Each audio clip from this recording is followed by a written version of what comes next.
Hello and welcome back to Math Class with Miss B. Today's lesson, we're going to talk about adding and subtracting integers using the algorithm.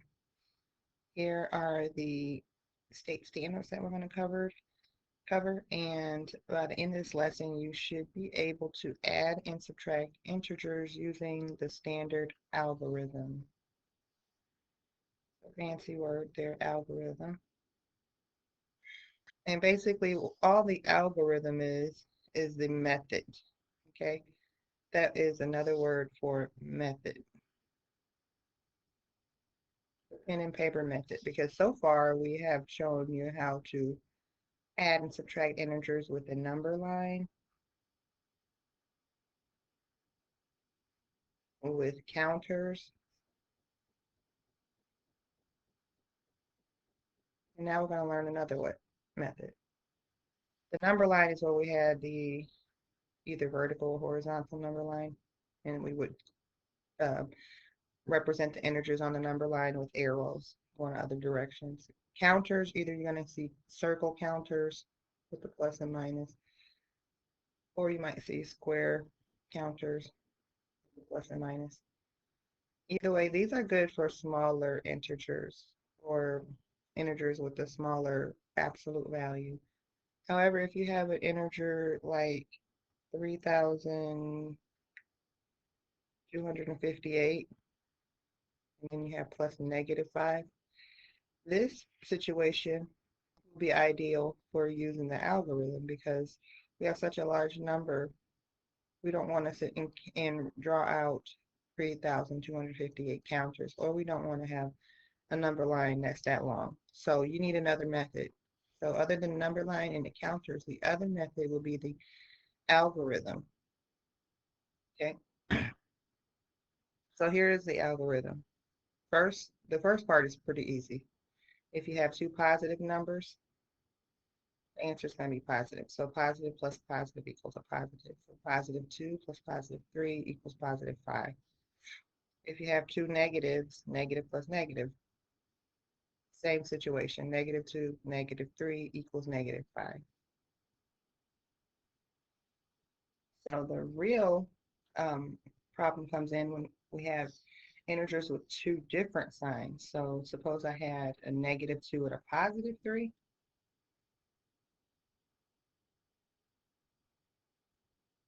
This is where you want to use the algorithm.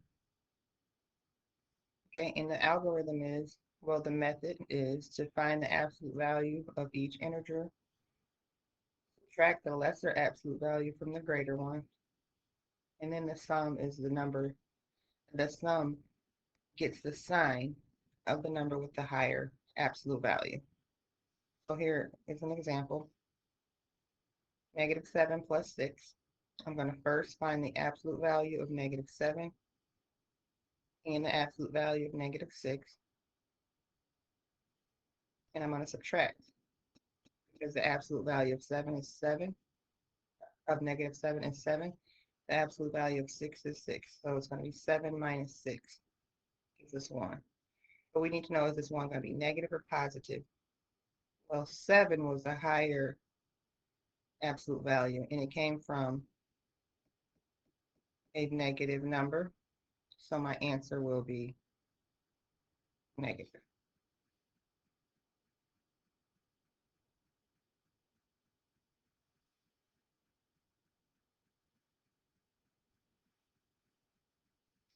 Okay, so now let's talk about what we do when we subtract integers using the algorithm. To subtract an integer using the algorithm, you're going to change it into an addition problem. You're going to change it into an addition problem so it can make it easier. Okay, so my original problem here is 10 minus 6. I'm going to change it to an addition problem using same, change, opposite. And what that means is I keep the first integer the same. I change my subtraction to addition, and I use the opposite of the second number. So 10 minus 6 becomes 10 plus -6. Then once you change it to an addition problem, you go back to the rules for addition for the algorithm, and that is if it's a positive plus a positive, then the answer is just going to be positive. If it's a negative plus a negative, then your answer will be negative.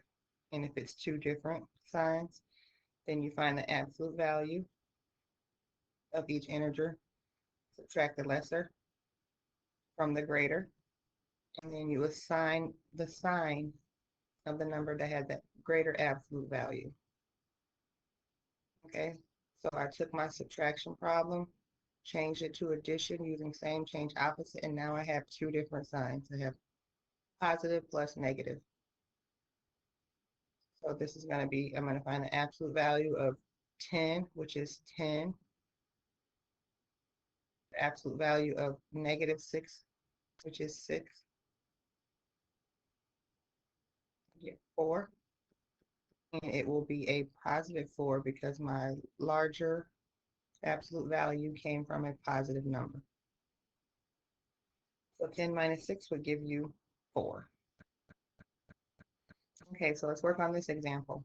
We have 10 minus negative 6. This one's slightly different than the last example. These examples will go over the same digits, 10 and 6. However, they're going to be switching up the positive and the negative. So you got to pay close attention. So here we have a positive 10 minus a negative 6. So this is how I started off. It's a subtraction problem. I want to change it to addition. So I'm going to do same, change, opposite. Same, change, opposite. 10 stays the same. Change the subtraction to addition. And use the opposite of negative 6, which is positive 6. So now I have a positive plus a positive equals a positive. My answer will be positive 16. Now we have negative 6. I'm sorry, negative 10 minus 6. So we're going to do same, change, opposite. Keep negative 10 the same. Change the subtraction to addition. The opposite of 6 would be negative 6. This becomes negative 10 plus negative 6. That's a negative plus a negative, right? So my answer will be negative 16.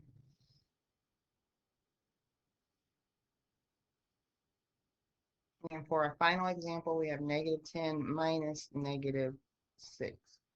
So this is going to stay the same.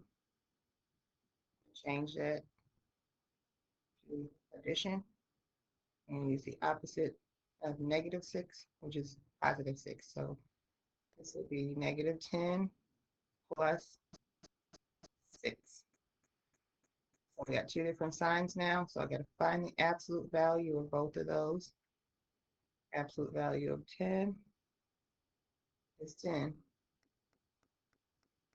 The absolute value of 6 is 6. I'm sorry, that was negative 10. So I'm going to go 10 minus 6 gives me 4. My larger absolute value came from a negative number. So this will be a negative 4.